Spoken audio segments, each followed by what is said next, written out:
Looking at numbers on the example, let's say in June of 2017, when the applicable rate that we use is 2.4%, which is still very, very low. And we have a grantor, the person who's creating a trust, who's 60 years old.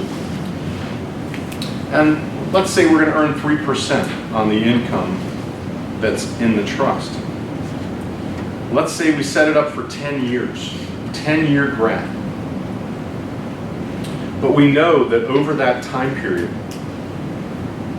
on average, the principal is going to grow at a rate higher than that 75-20 rate, higher than the 2.4%. We know we're shifting that appreciation out of our estate.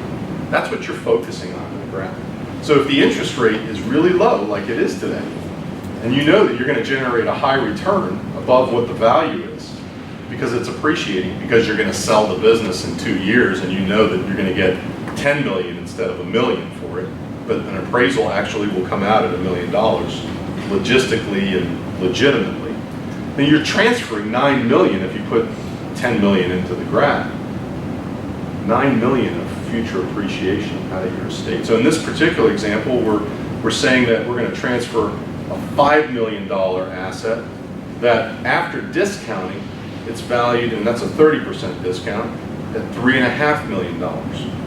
And using IRS tables for this permitted transaction, we know that if you look all the way down at the bottom right-hand corner of the chart, we're going to actually shift over the time period $6 million of assets out of our estate. That's pretty significant. That's $2.4 million in current estate tax savings. Well, then some of you are going to say, well, didn't President Trump say he's going to repeal the estate tax? Who cares? And so my answer to that is he may and he may not. We don't know what's going to happen with the tax bill. We don't know if there's going to be a tax bill. My prediction is nothing this year. Maybe next year we might see something happen if things settle down on Capitol Hill. On the other hand, you may have a different president by next year. You just don't know what's going to happen. But if the estate tax is repealed, the likelihood is that it will only be repealed temporarily, either because the Democrats will somehow get back in control of the Congress and the presidency, in which case they will reenact an estate tax, or they may not get enough votes to repeal the estate tax permanently. And so what will happen is, like what happened under President George W. Bush, the estate tax repeal was only for 1 year, and the whole event took place over 10 years because they didn't have enough money to pay for all of the tax cuts that they were generating. And so the likelihood is it'll sunset after some period of time, 10 years usually, under the Budget Reconciliation Act. So we believe that doing GRATs today, even if the Democrats come back in, even if the estate tax repeal occurs, doing a 10-year GRAT is actually beneficial. You can also do 2-year GRATs. And the way the GRAT works is, even though you're making a gift, because you're paying out an annuity of a sufficient amount, it's called a zeroed out GRAT. And there's a case involving the Walton family, Walmart, that stands for the proposition that these zeroed out GRATs are legal. And so there's zero gift, or very little small amount of gift in this transaction that has to be reported. You report it to the IRS on a gift tax return, Form 709, and you attach the appraisal to the return, and you give full disclosure, and the statute of limitations starts running when you file that gift tax return. And the IRS has 3 years to audit. And if they don't audit you, if you've fully disclosed and adequately disclosed everything on the return, including attaching the appraisal and the trust, you're home free if they haven't audited you. And usually, what they audit is the valuation. It's almost invariably what they will audit. Not the technique, but the valuation. They'll challenge the discount. They'll say, oh, 30% is too high. It's really 20%. And you get into a battle of the experts. And if you have a really good valuation firm, and we work with several, then you can feel confident that your valuation may stand.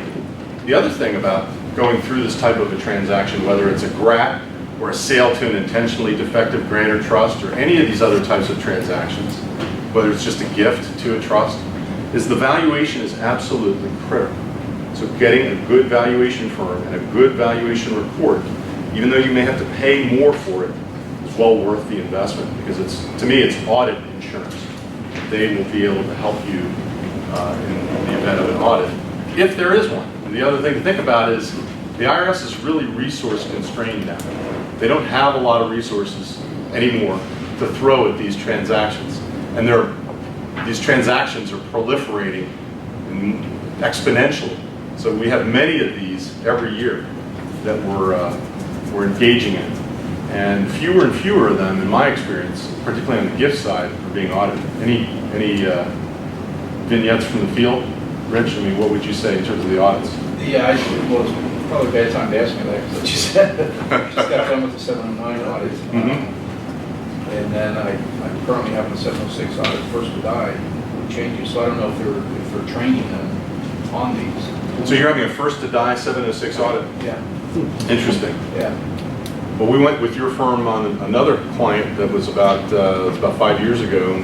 First to die, we passed without audit. It was great. It was a really complex structure, so we were very grateful. The timing is key in the estate tax world. You don't want to walk into the lawyer the Friday before the transaction scheduled to close on Monday. I've had that happen. There was an actual client that came to me before a public offering. No, it was a merger and acquisition of a publicly traded company. And he called me on a Friday last year, and I said, look, this is highly risky. Have you signed the agreement? Well, the board's meeting on Sunday to sign it. Can you do something today? Technically, I could have done something, but he would have had to have moved really, really fast. And I would have stayed there and done the work and gotten it into place. And he had some charitable goals in mind. So he wanted to set up a charitable remainder trust, or something like that. Can he do that? Yeah. If there's no signed agreement and the board hasn't taken action, there's case law supporting that proposition. The problem is it's so close in time, the IRS may not care. They may still say, you know what, too close in time. And what valuation were you using, by the way, to come up with the numbers that you came up with on the gift tax or the transaction that you were doing? So there's two issues. One is how far is the transaction from when the event took place? And then how far, even if it's within a permissible time period, is it so close in time that the IRS may try to collapse the valuation before the transaction into the valuation at the time of the transaction? Because the closing price was 10 million or 100 million, and your valuation, your appraisal was at $1 million. And it only took place 6 months, the appraisal took place 6 months before the actual closing of the transaction. We've had those issues come up too. But I think the idea is try to get as much separation in time when you're doing these types of transactions. The longer the separation, the easier it is to justify an IRS audit.